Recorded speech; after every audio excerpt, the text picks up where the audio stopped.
Queen of Spades by Alexander Pushkin, Part 1.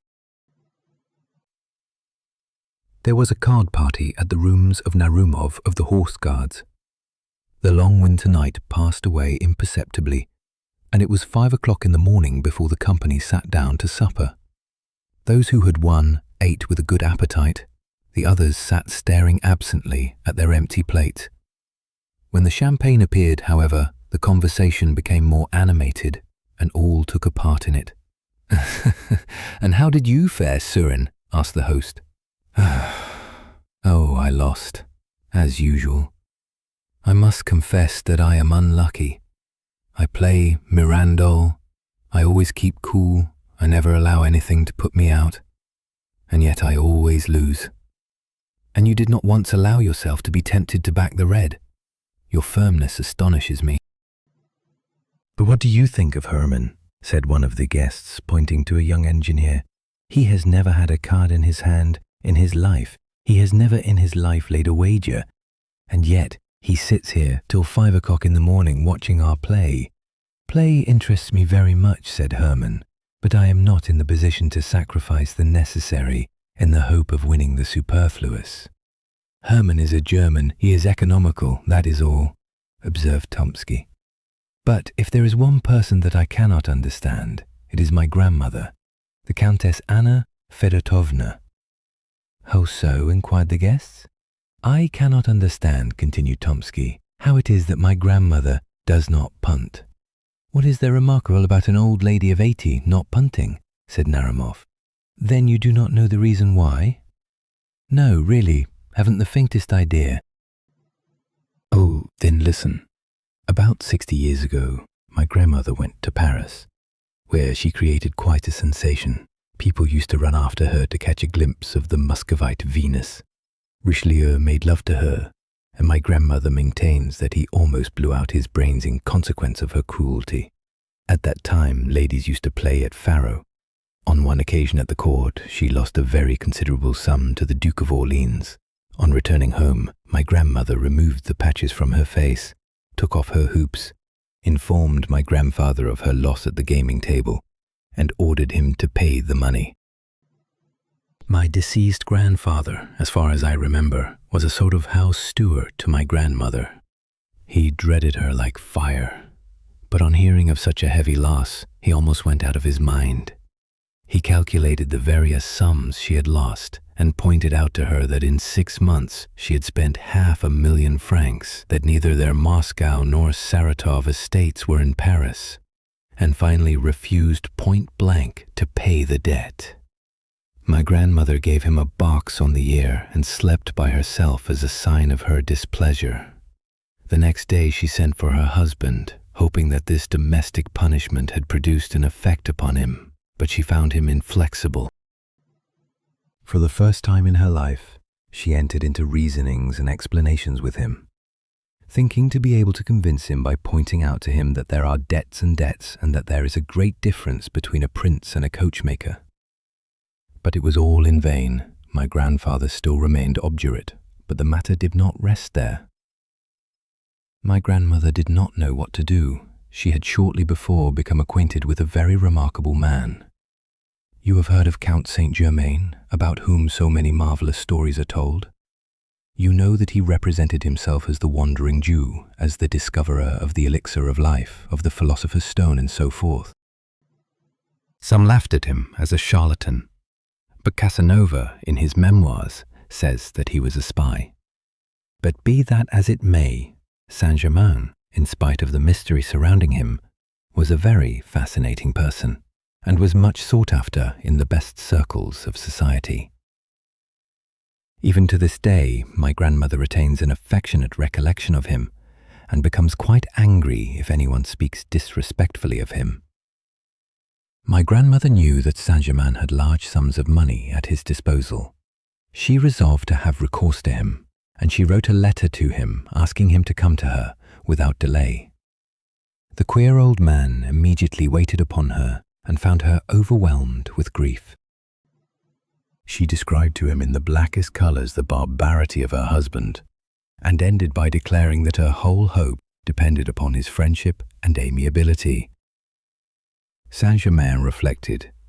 "I could advance you the sum you want," said he, "but I know that you would not rest easy until you had paid me back, and I should not like to bring fresh troubles upon you. But there is another way of getting out of your difficulty. You can win back your money." "But, my dear Count," replied my grandmother, "I tell you that I haven't any money left." "Money is not necessary," replied Saint-Germain. "Be pleased to listen to me." Then he revealed to her a secret for which each of us would give a good deal. The young officers listened with increased attention. Tomsky lit his pipe, puffed away for a moment, and then continued. "That same evening my grandmother went to Versailles to the Jeu de la Reine. The Duke of Orleans kept the bank. My grandmother excused herself in an offhand manner for not having yet paid her debt by inventing some little story, and then began to play against him. She chose 3 cards and played them one after the other. All 3 won sonica, and my grandmother recovered every farthing that she had lost." "Mere chance," said one of the guests. "A tale," observed Hermann.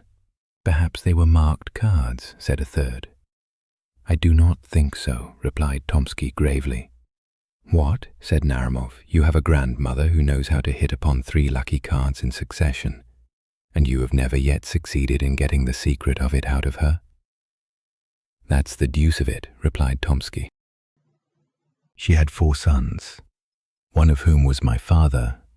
All 4 were determined gamblers, and yet not to one of them did she ever reveal her secret, although it would not have been a bad thing either for them or for me. But this is what I heard from my uncle, Count Ivan Ilyich, and he assured me on his honor that it was true. The late Chaplitsky, the same who died in poverty after having squandered millions, once lost in his youth about 300,000 rubles to Zarich, if I remember rightly. He was in despair. My grandmother, who was always very severe upon the extravagance of young men, took pity, however, upon Chaplitsky. She gave him 3 cards, telling him to play them one after the other, at the same time exacting from him a solemn promise that he would never play at cards again as long as he lived. Chaplitsky then went to his victorious opponent, and they began a fresh game. On the first card, he staked 50,000 rubles and won sonica. He doubled the stake and won again, till at last, by pursuing the same tactics, he won back more than he had lost. But it is time to go to bed. It is 5:45 already. And indeed, it was already beginning to dawn. The young men emptied their glasses and then took leave of each other.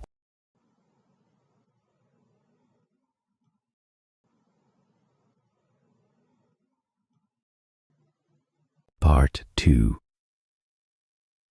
The old countess was seated in her dressing room in front of her looking-glass. 3 waiting maids stood around her. One held a small pot of rouge, another a box of hairpins, and the third a tall can with bright red ribbons. The countess had no longer the slightest pretensions to beauty, but she still preserved the habits of her youth, dressed in strict accordance with the fashion of 70 years before, and made as long and as careful a toilette as she would have done 60 years previously. Near the window, at an embroidery frame, sat a young lady, her ward. "Good morning, Grandmamma," said a young officer, entering the room. "Bonjour, Mademoiselle Lise."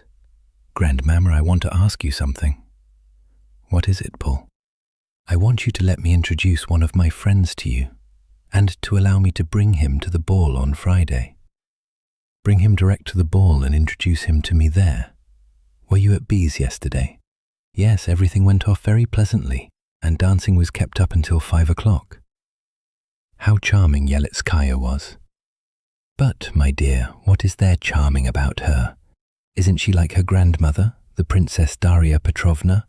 By the way, she must be very old, the Princess Daria Petrovna." "How do you mean old?" cried Tomsky thoughtlessly. "She died 7 years ago."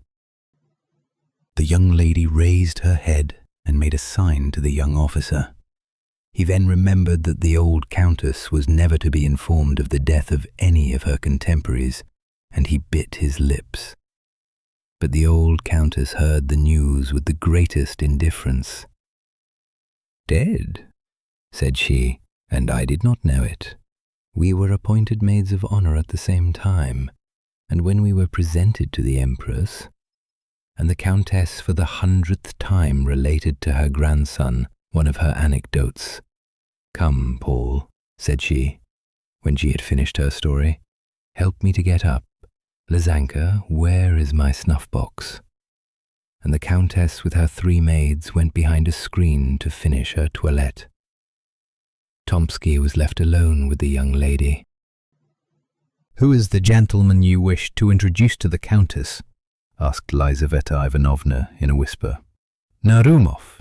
Do you know him?" "No. Is he a soldier or a civilian?" "A soldier." "Is he in the engineers?" "No, in the cavalry." "What made you think that he was in the engineers?" The young lady smiled, but made no reply. "Paul," cried the Countess from behind the screen, "send me some new novel, only pray don't let it be one of the present-day style." "What do you mean, grandmother?" "That is, a novel in which the hero strangles neither his father nor his mother, and in which there are no drowned bodies. I have a great horror of drowned persons. There are no such novels nowadays. Would you like a Russian one?" "Are there any Russian novels? Send me one, my dear. Pray, send me one." "Goodbye, grandmother. I am in a hurry. Goodbye, Lizaveta Ivanovna.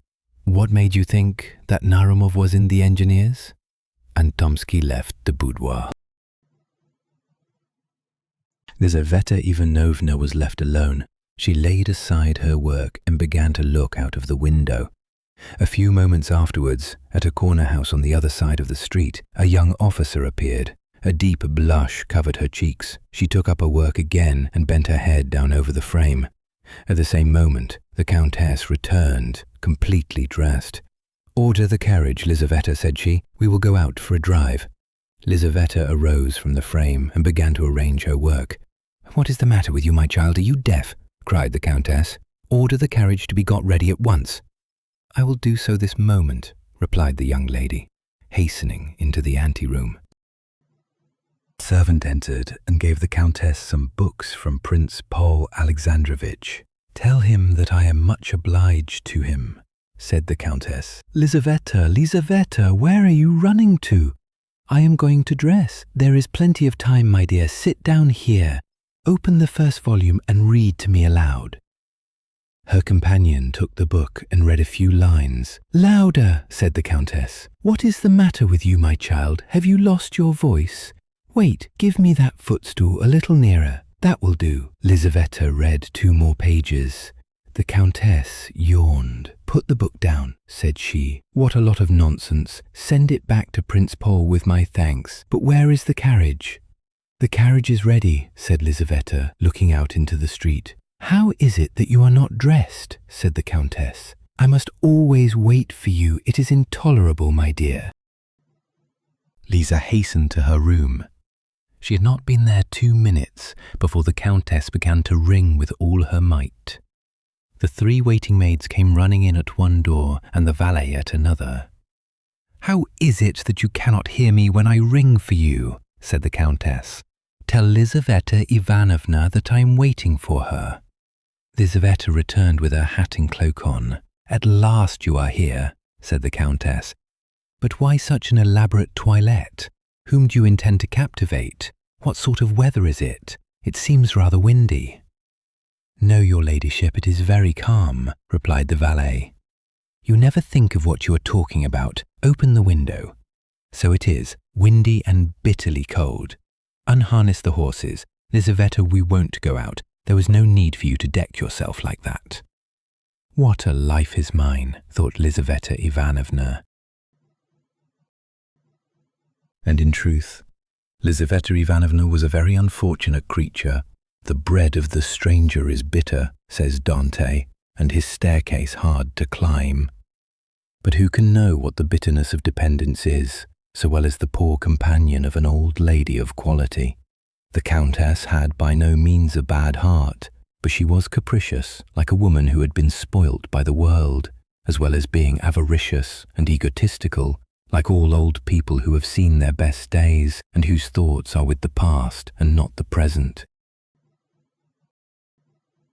She participated in all the vanities of the great world, went to balls where she sat in a corner, painted and dressed in old-fashioned style, like a deformed but indispensable ornament of the ballroom. All the guests on entering approached her and made a profound bow, as if in accordance with a set ceremony, but after that, nobody took any further notice of her. She received the whole town at her house and observed the strictest etiquette, although she could no longer recognize the faces of people. Her numerous domestics, growing fat and old in her antechamber and servants' hall, did just as they liked, and vied with each other in robbing the aged countess in the most bare-faced manner. Lizaveta Ivanovna was the martyr of the household. She made tea and was reproached with using too much sugar. She read novels aloud to the countess, and the faults of the author were visited upon her head. She accompanied the countess in her walks, and was held answerable for the weather or the state of the pavement. A salary was attached to the post, but she very rarely received it, although she was expected to dress like everybody else, that is to say, like very few indeed. In society she played the most pitiable role. Everybody knew her and nobody paid her any attention. At balls she danced only when a partner was wanted, and ladies would only take hold of her arm when it was necessary to lead her out of the room to attend to their dresses. She was very self-conscious and felt her position keenly, and she looked about her with impatience for a deliverer to come to her rescue. But the young men, calculating in their giddiness, honoured her with but very little attention, although Lizaveta Ivanovna was 100 times prettier than the bare-faced and cold-hearted marriageable girls around whom they hovered. Many a time did she quietly slink away from the glittering but wearisome drawing-room to go and cry in her own poor little room, in which stood a screen, a chest of drawers, a looking-glass, and a painted bedstead, and where a tallow candle burnt feebly in a copper candlestick. One morning, this was about 2 days after the evening party described at the beginning of this story, and a week previous to the scene at which we have just assisted, Lizaveta Ivanovna was seated near the window at her embroidery frame, when, happening to look out into the street, she caught sight of a young engineer officer standing motionless with his eyes fixed upon her window. She lowered her head and went on again with her work. About 5 minutes afterwards, she looked out again. The young officer was still standing in the same place. Not being in the habit of coquetting with passing officers, she did not continue to gaze out into the street, but went on sewing for a couple of hours, without raising her head. Dinner was announced. She rose up and began to put her embroidery away, but glancing casually out of the window, she perceived the officer again. This seemed to her very strange. After dinner, she went to the window with a certain feeling of uneasiness. But the officer was no longer there, and she thought no more about him. A couple of days afterwards, just as she was stepping into the carriage with the countess, she saw him again. He was standing close behind the door, with his face half concealed by his fur collar, but his dark eyes sparkled beneath his cap. Lizaveta felt alarmed, though she knew not why, and she trembled as she seated herself in the carriage. On returning home, she hastened to the window. The officer was standing in his accustomed place, with his eyes fixed upon her. She drew back, a prey to curiosity, and agitated by a feeling which was quite new to her. From that time forward, not a day passed without the young officer making his appearance under the window at the customary hour, and between him and her there was established a sort of mute acquaintance. Sitting in her place at work, she used to feel his approach, and raising her head, she would look at him longer and longer each day. The young man seemed to be very grateful to her. She saw with the sharp eye of youth how a sudden flush covered his pale cheeks each time that their glances met. After about a week, she commenced to smile at him. When Tomsky asked permission of his grandmother, the Countess, to present one of his friends to her, the young girl's heart beat violently. But hearing that Narumov was not an engineer, she regretted that by her thoughtless question, she had betrayed her secret to the volatile Tomsky. Hermann was the son of a German who had become a naturalized Russian, and from whom he had inherited a small capital. Being firmly convinced of the necessity of preserving his independence, Hermann did not touch his private income, but lived on his pay, without allowing himself the slightest luxury. Moreover, he was reserved and ambitious, and his companions rarely had an opportunity of making merry at the expense of his extreme parsimony. He had strong passions and an ardent imagination, but his firmness of disposition preserved him from the ordinary errors of young men. Thus, though a gamester at heart, he never touched a card, for he considered his position did not allow him, as he said, to risk the necessary in the hope of winning the superfluous. Yet he would sit for nights together at the card table and follow with feverish anxiety the different turns of the game. The story of the 3 cards had produced a powerful impression upon his imagination, and all night long he could think of nothing else.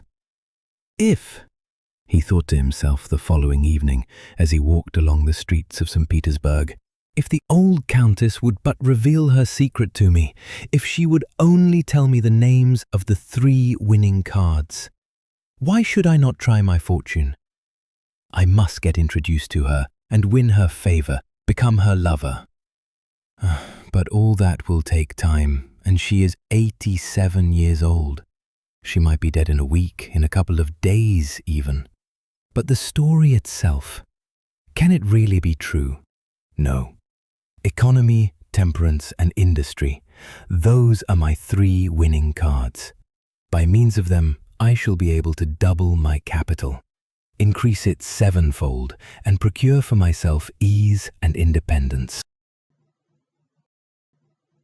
Musing in this manner, he walked on until he found himself in one of the principal streets of St. Petersburg, in front of a house of antiquated architecture. The street was blocked with equipages. Carriages, one after the other, drew up in front of the brilliantly illuminated doorway. At one moment there stepped out onto the pavement the well-shaped little foot of some young beauty, at another the heavy boot of a cavalry officer, and then the silk stockings and shoes of a member of the diplomatic world. Furs and cloaks passed in rapid succession before the gigantic porter at the entrance.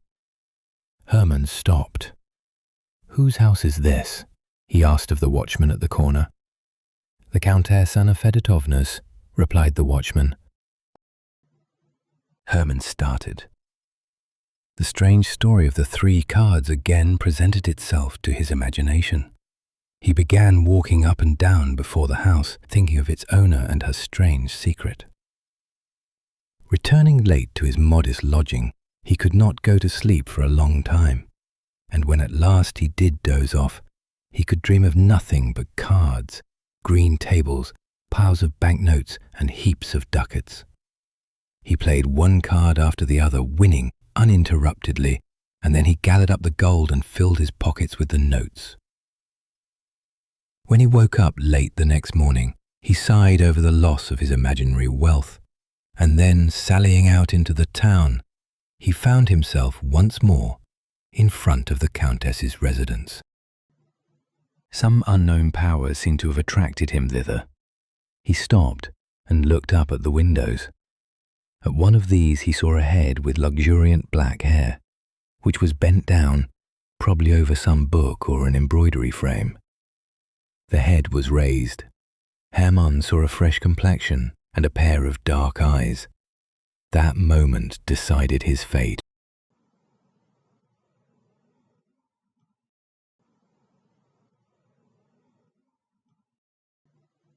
Part 3.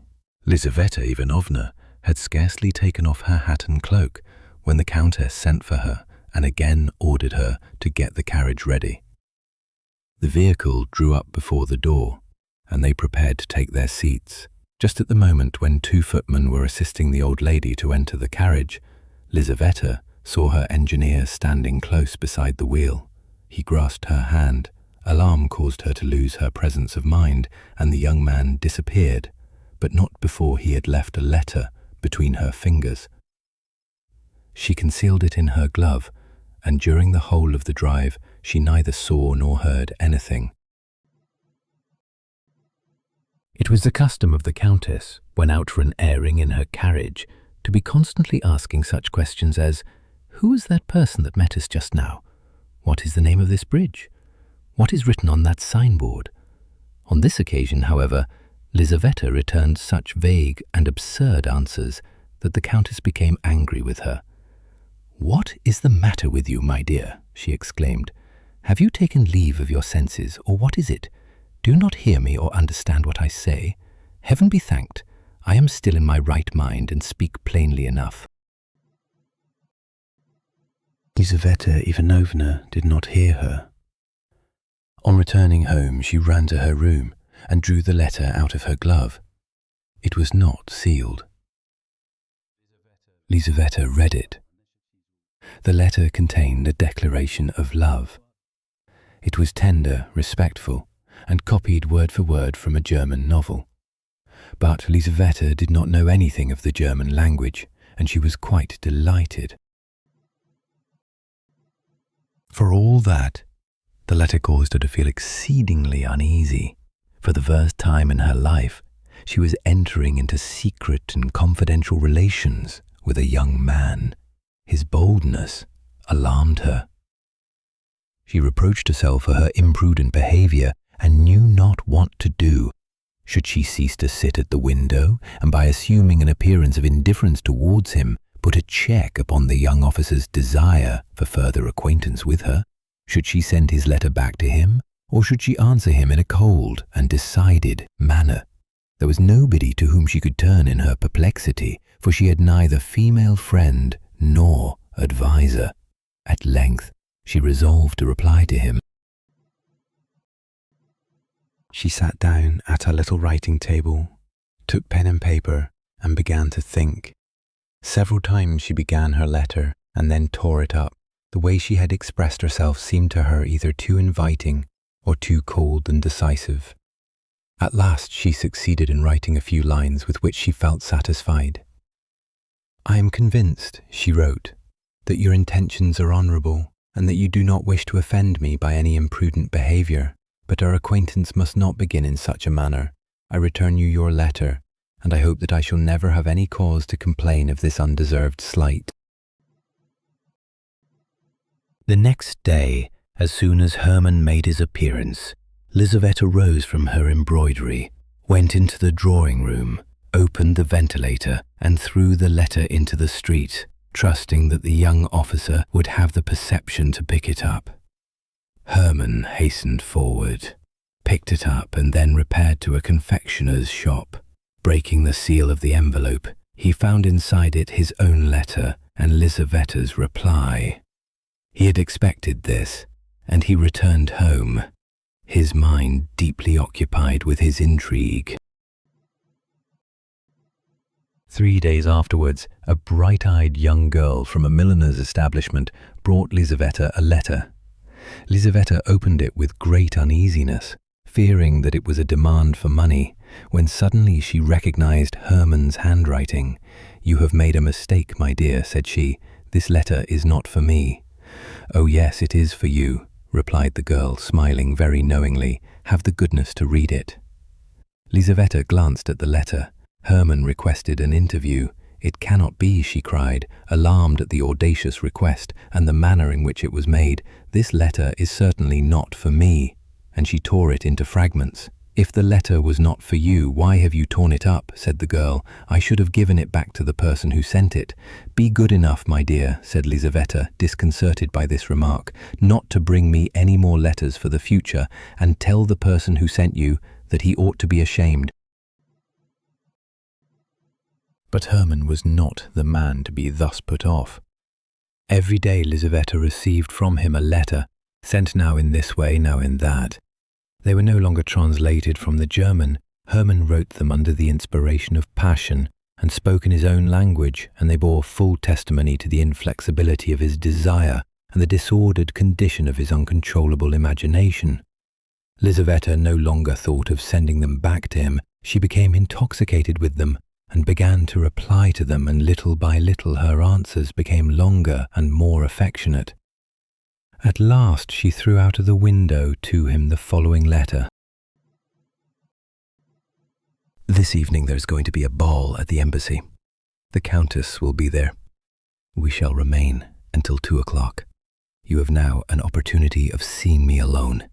As soon as the Countess is gone, the servants will very probably go out, and there will be nobody left but the Swiss. But he usually goes to sleep in his lodge. Come about 11:30. Walk straight upstairs. If you meet anybody in the anteroom, ask if the Countess is at home. You will be told no, in which case there will be nothing left for you to do but to go away again. But it is most probable that you will meet nobody. The maidservants will all be together in one room. On leaving the anteroom, turn to the left and walk straight on until you reach the Countess's bedroom. In the bedroom, behind a screen, you will find 2 doors. The one on the right leads to a cabinet, which the Countess never enters. The one on the left leads to a corridor, at the end of which is a little winding staircase. This leads to my room. Hermann trembled like a tiger as he waited for the appointed time to arrive. At 10 o'clock in the evening, he was already in front of the Countess's house. The weather was terrible. The wind blew with great violence. The sleety snow fell in large flakes. The lamps emitted a feeble light. The streets were deserted.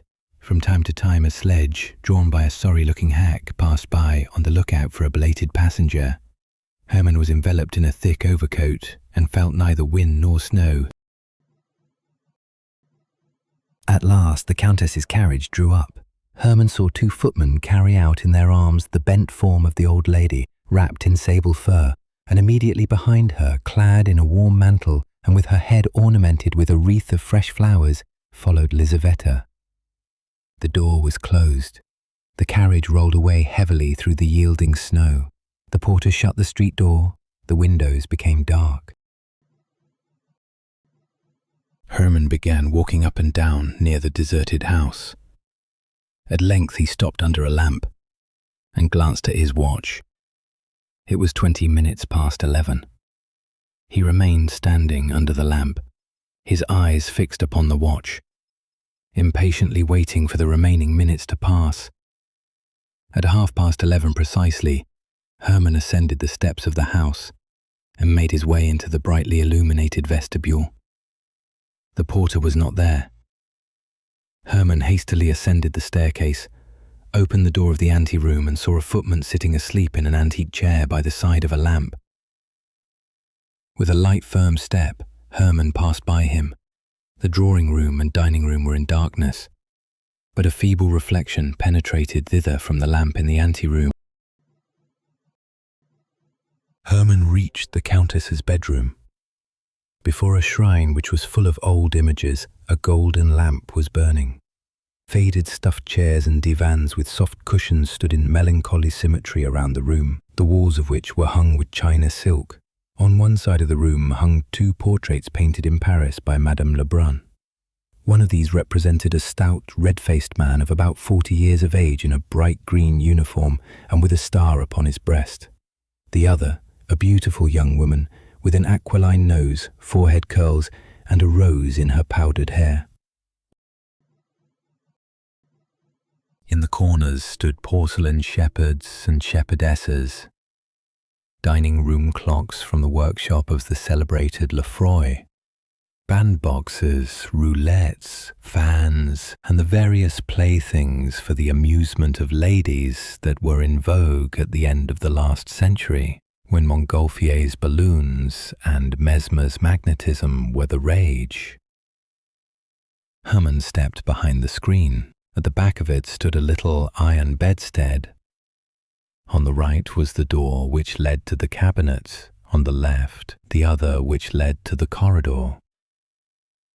He opened the latter and saw the little winding staircase which led to the room of the poor companion, but he retraced his steps and entered the dark cabinet. The time passed slowly. All was still. The clock in the drawing-room struck 12. The strokes echoed through the room one after the other, and everything was quiet again. Herman stood leaning against the cold stove. He was calm, his heart beat regularly, like that of a man resolved upon a dangerous but inevitable undertaking. 1 o'clock in the morning struck, then 2, and he heard the distant noise of carriage wheels, and involuntary agitation took possession of him.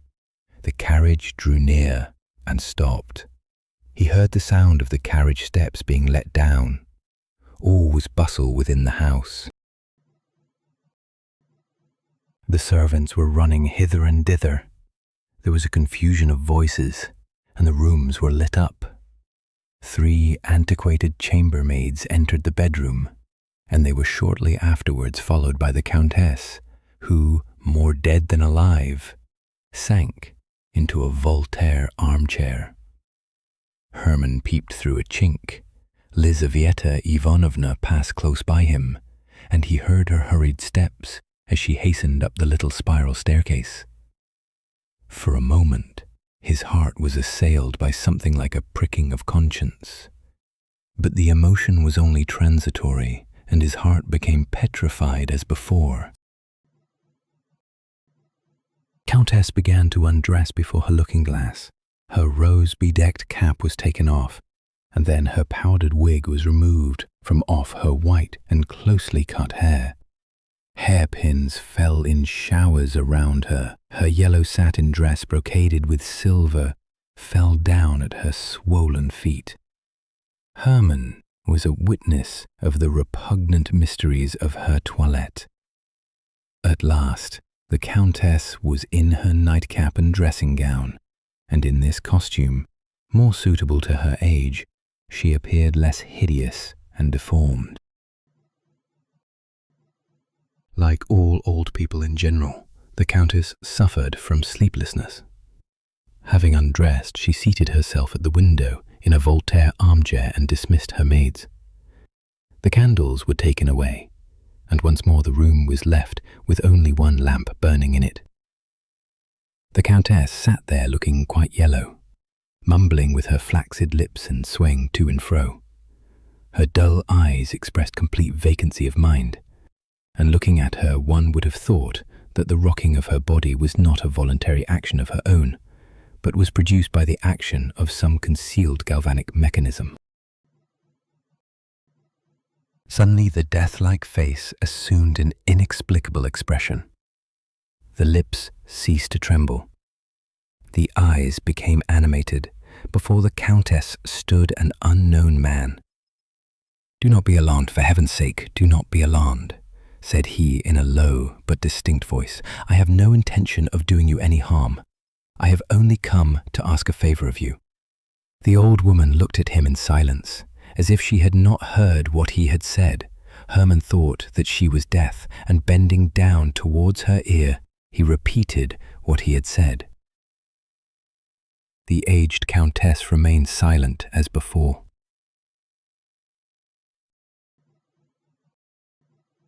"You can ensure the happiness of my life," continued Herman, "and it will cost you nothing. I know that you can name 3 cards in order." Herman stopped. The Countess appeared now to understand what he wanted. She seemed as if seeking for words to reply.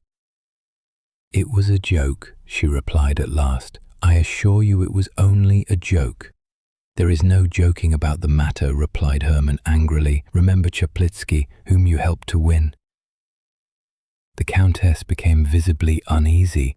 Her features expressed strong emotion, but they quickly resumed their former immobility.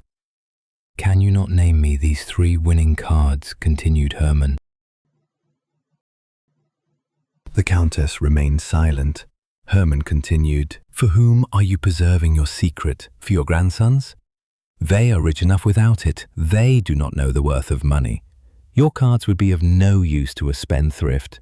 He who cannot preserve his paternal inheritance will die in want, even though he had a demon at his service. I am not a man of that sort. I know the value of money. Your 3 cards will not be thrown away upon me. Come." He paused and tremblingly awaited her reply. The Countess remained silent. Herman fell upon his knees.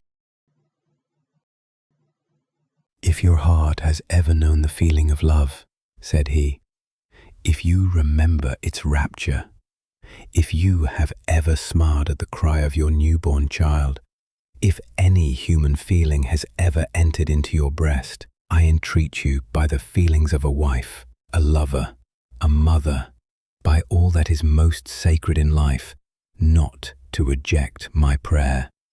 Reveal to me your secret. Of what use is it to you? Maybe it is connected with some terrible sin, with the loss of eternal salvation, with some bargain with the devil. Reflect. You are old. You have not long to live. I am ready to take your sins upon my soul. Only reveal to me your secret. Remember that the happiness of a man is in your hands, that not only I, but my children and grandchildren will bless your memory and reverence you as a saint." The old Countess answered not a word. Herman rose to his feet. "You old hag," he exclaimed, grinding his teeth, "then I will make you answer." With these words he drew a pistol from his pocket. At the sight of the pistol, the Countess for the second time exhibited strong emotion.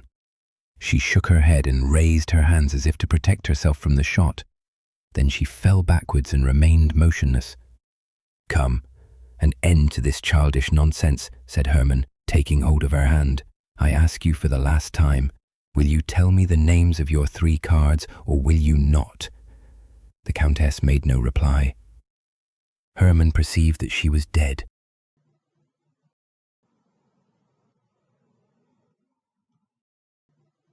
Part 4. Lizaveta Ivanovna was sitting in her room, still in her ball dress, lost in deep thought. On returning home, she had hastily dismissed the chambermaid, who very reluctantly came forward to assist her, saying that she would undress herself, and with a trembling heart had gone up to her own room, expecting to find Herman there, but yet hoping not to find him. At the first glance she convinced herself that he was not there, and she thanked her fate for having prevented him keeping the appointment. She sat down without undressing and began to recall to mind all the circumstances which in so short a time had carried her so far.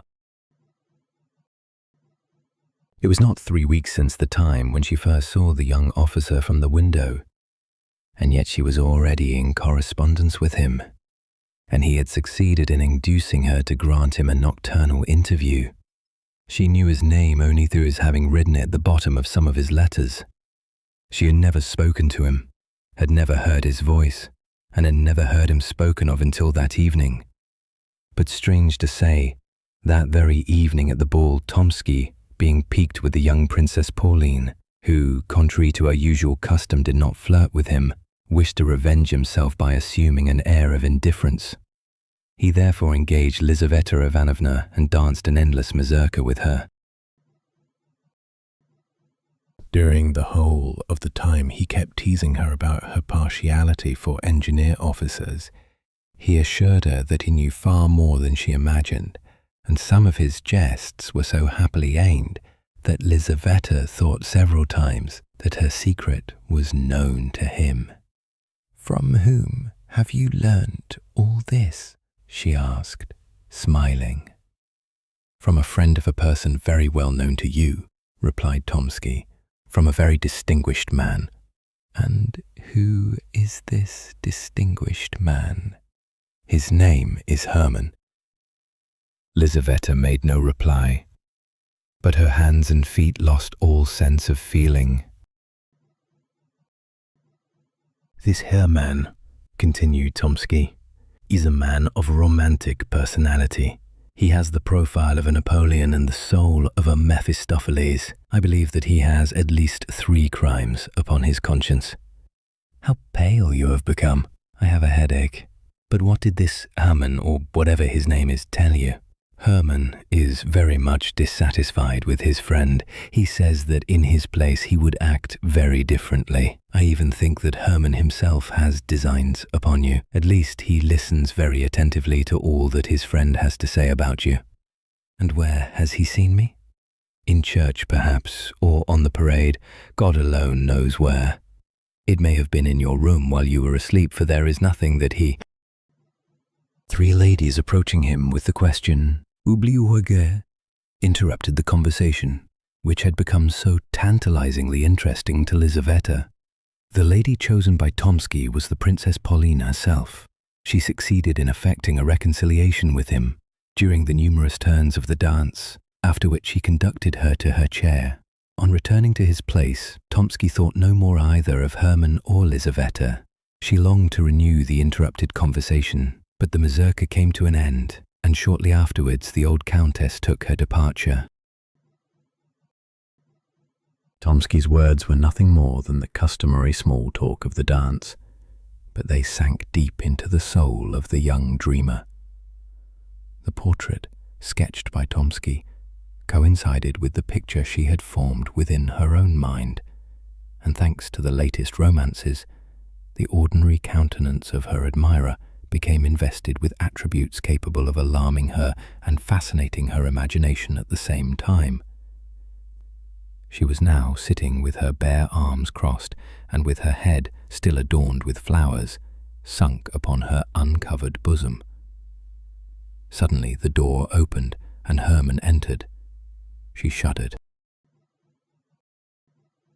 "Where were you?" she asked in a terrified whisper. "In the old countess's bedroom," replied Herman. "I have just left her. The countess is dead." "My God, what do you say?" "And I'm afraid," added Herman, "that I am the cause of her death." Lizaveta looked at him, and Tomsky's words found an echo in her soul. This man has at least 3 crimes upon his conscience. Herman sat down by the window near her and related all that had happened. Lizaveta listened to him in terror. So all those passionate letters, those ardent desires, this bold, obstinate pursuit, all this was not love. Money. That was what his soul yearned for. She could not satisfy his desire and make him happy.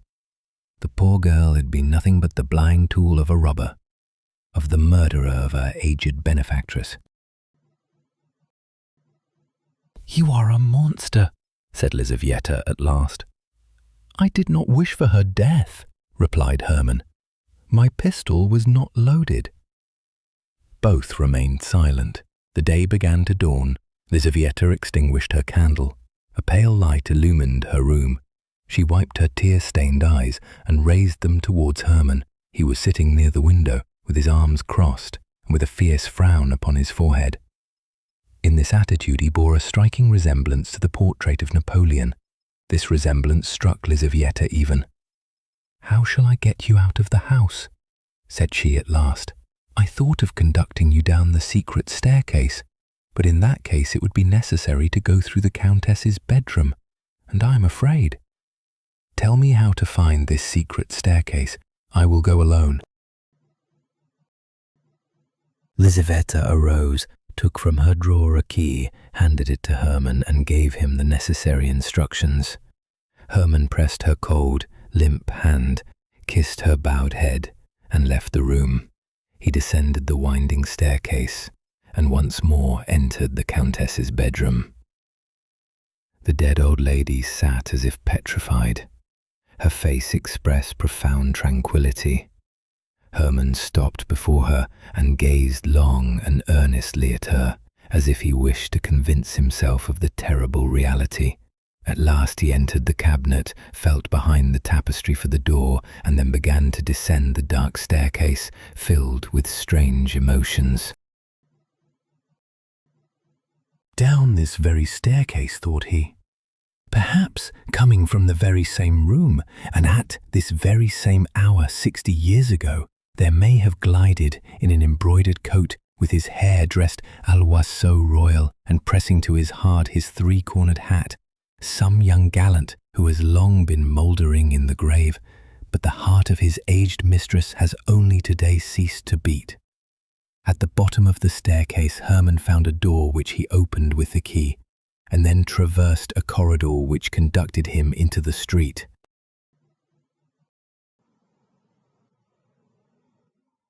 Part 5. 3 days after the fatal night, at 9 o'clock in the morning, Herman repaired to the convent where the last honours were to be paid to the mortal remains of the old countess. Although feeling no remorse, he could not altogether stifle the voice of conscience, which said to him, "You are the murderer of the old woman." In spite of his entertaining very little religious belief, he was exceedingly superstitious, and believing that the dead countess might exercise an evil influence on his life, he resolved to be present at her obsequies in order to implore her pardon. The church was full. It was with difficulty that Herman made his way through the crowd of people. The coffin was placed upon a rich catafalque beneath a velvet baldachin. The deceased countess lay within it with her hands crossed upon her breast, with a lace cap upon her head, and dressed in a white satin robe. Around the catafalque stood the members of her household, the servants in black caftans, with armorial ribbons upon their shoulders and candles in their hands. The relatives, children, grandchildren, and great-grandchildren, in deep mourning. Nobody wept. Tears would have been une affectation. The countess was so old that her death could have surprised nobody, and her relatives had long looked upon her as being out of the world. A famous preacher pronounced the funeral sermon. In simple and touching words, he described the peaceful passing away of the righteous, who had passed long years in calm preparation for a Christian end. The angel of death found her, said the orator, engaged in pious meditation and waiting for the midnight bridegroom. The service concluded amidst profound silence. The relatives went forward first to take farewell of the corpse. Then followed the numerous guests who had come to render the last homage to her who for so many years had been a participator in their frivolous amusements. After these followed the members of the countess's household. The last of these was an old woman of the same age as the deceased. 2 young women led her forward by the hand. She had not strength enough to bow down to the ground.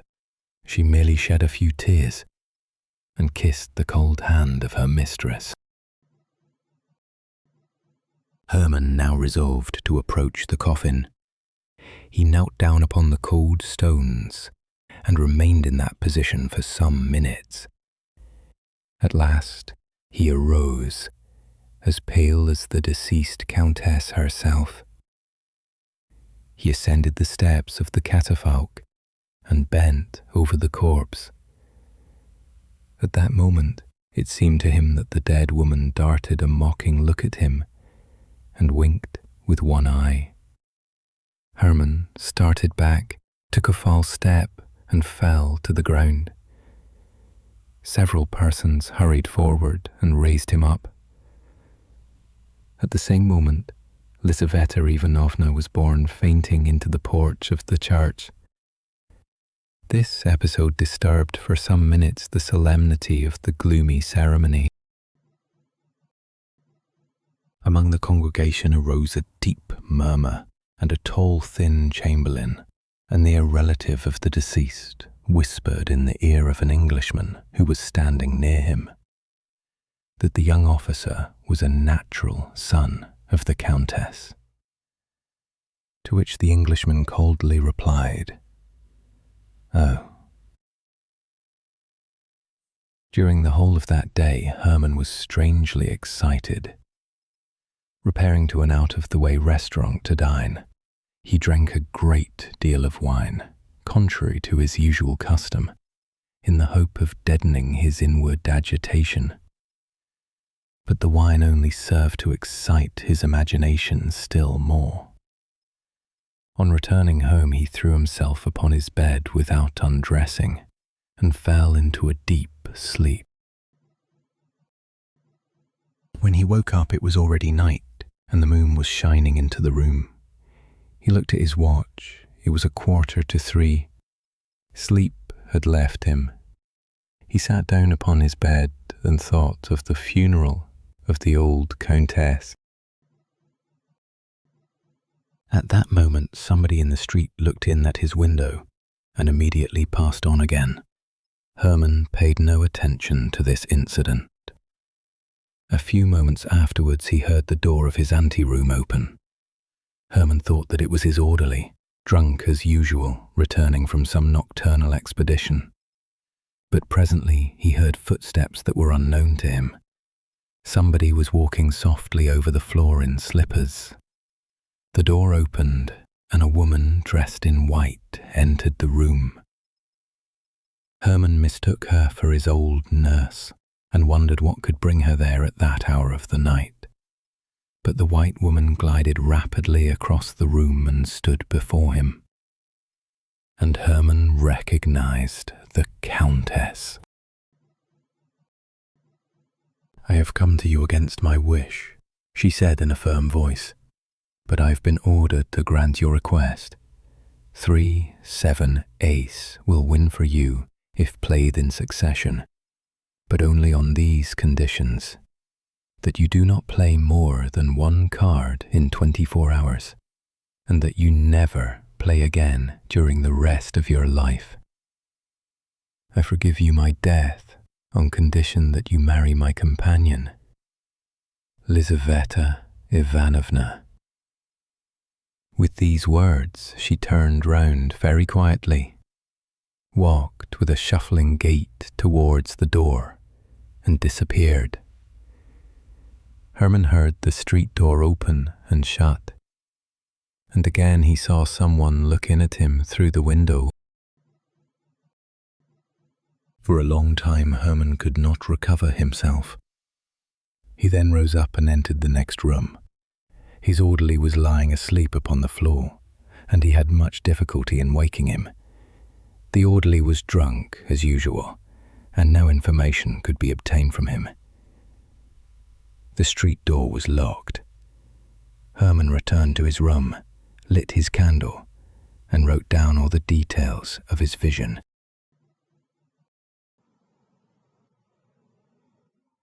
Part 6. Two fixed ideas can no more exist together in the moral world than two bodies can occupy one and the same place in the physical world. 3-7 ace soon drove out of Herman's mind the thought of the dead countess. 3-7 ace were perpetually running through his head and continually being repeated by his lips. If he saw a young girl, he would say, "How slender she is," quite like the 3 of hearts. If anybody asked, "What is the time?" he would reply, 5 minutes to 7. Every stout man that he saw reminded him of the ace. 3-7 ace haunted him in his sleep and assumed all possible shapes. The 3s bloomed before him in the forms of magnificent flowers. The 7s were represented by Gothic portals, and the aces became transformed into gigantic spiders. One thought alone occupied his whole mind: to make a profitable use of the secret which he had purchased so dearly. He thought of applying for a furlough so as to travel abroad. He wanted to go to Paris and tempt fortune in some of the public gambling houses that abounded there. Chance spared him all this trouble. There was in Moscow a society of rich gamesters, presided over by the celebrated Chekalinsky, who had passed all his life at the card table and had amassed millions, accepting bills of exchange for his winnings and paying his losses in ready money. His long experience secured for him the confidence of his companions, and his open house, his famous cook, and his agreeable and fascinating manners gained for him the respect of the public. He came to St. Petersburg.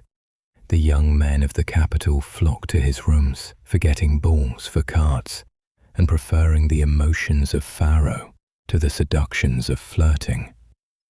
Narumov conducted Herman to Chekalinsky's residence. They passed through a suite of magnificent rooms, filled with attentive domestics. The place was crowded. Generals and privy councillors were playing at whist. Young men were lolling carelessly upon the velvet-covered sofas, eating ices and smoking pipes. In the drawing room, at the head of a long table, around which were assembled about a score of players, sat the master of the house, keeping the bank. He was a man of about 60 years of age, of a very dignified appearance. His head was covered with silvery white hair. His full, florid countenance expressed good nature, and his eyes twinkled with a perpetual smile. Narumov introduced Herman to him. Chekalinsky shook him by the hand in a friendly manner, requested him not to stand on ceremony, and then went on dealing. The game occupied some time. On the table lay more than 30 cards. Chekalinsky paused after each throw in order to give the players time to arrange their cards and note down their losses, listened politely to their requests, and more politely still, put straight the corners of cards that some player's hand had chanced to bend. At last the game was finished. Chekalinsky shuffled the cards and prepared to deal again. "Will you allow me to take a card?" said Herman, stretching out his hand from behind a stout gentleman who was punting. Chekalinsky smiled and bowed silently as a sign of acquiescence. Narumov laughingly congratulated Herman on his abjuration of that abstention from cards which he had practiced for so long a period, and wished him a lucky beginning. "Stake," said Herman, writing some figures with chalk on the back of his card. "How much?" asked the banker, contracting the muscles of his eyes. "Excuse me, I cannot see quite clearly." 47,000 rubles, replied Herman. At these words, every head in the room turned suddenly round, and all eyes were fixed upon Herman. "He has taken leave of his senses," thought Narumov. "Allow me to inform you," said Chekalinsky with his eternal smile, "that you are playing very high. Nobody here has ever staked more than 275 rubles at once." "Very well," replied Herman, "but do you accept my card or not?" Chekalinsky bowed in token of consent.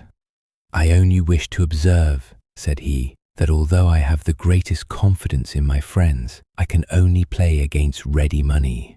For my own part, I am quite convinced that your word is sufficient, but for the sake of the order of the game, and to facilitate the reckoning up, I must ask you to put the money on your card." Herman drew from his pocket a banknote and handed it to Chekalinsky, who, after examining it in a cursory manner, placed it on Herman's card. He began to deal. On the right, a 9 turned up, and on the left, a 3. "I have won," said Herman, showing his card. A murmur of astonishment arose among the players. Chekalinsky frowned, but the smile quickly returned to his face. "Do you wish me to settle with you?" he said to Herman. "If you please," replied the latter. Chekalinsky drew from his pocket a number of banknotes and paid at once. Herman took up his money and left the table. Narumov could not recover from his astonishment. Herman drank a glass of lemonade and returned home. The next evening he again repaired to Czekaliński's. The host was dealing. Herman walked up to the table. The punters immediately made room for him. Czekaliński greeted him with a gracious bow. Herman waited for the next deal, took a card, and placed upon it his 47,000 rubles, together with his winnings of the previous evening. Czekaliński began to deal. A knave turned up on the right, a 7 on the left. Herman showed his 7. There was a general exclamation. Czekaliński was evidently ill at ease, but he counted out the 94,000 rubles and handed them over to Herman, who pocketed them in the coolest manner possible and immediately left the house. The next evening, Herman appeared again at the table. Everyone was expecting him. The generals and privy councillors left their whist in order to watch such extraordinary play. The young officers quitted their sofas, and even the servants crowded into the room. All pressed round Herman. The other players left off punting, impatient to see how it would end. Herman stood at the table and prepared to play alone, against the pale, but still smiling, Czekaliński. Each opened a pack of cards. Czekaliński shuffled. Herman took a card and covered it with a pile of banknotes. It was like a jewel. Deep silence reigned around. Czekaliński began to deal. His hands trembled. On the right, a queen turned up, and on the left, an ace. "Ace has won," cried Herman, showing his card. "Your queen has lost," said Czekaliński, politely. Herman started. Instead of an ace, there lay before him the Queen of Spades. He could not believe his eyes, nor could he understand how he had made such a mistake.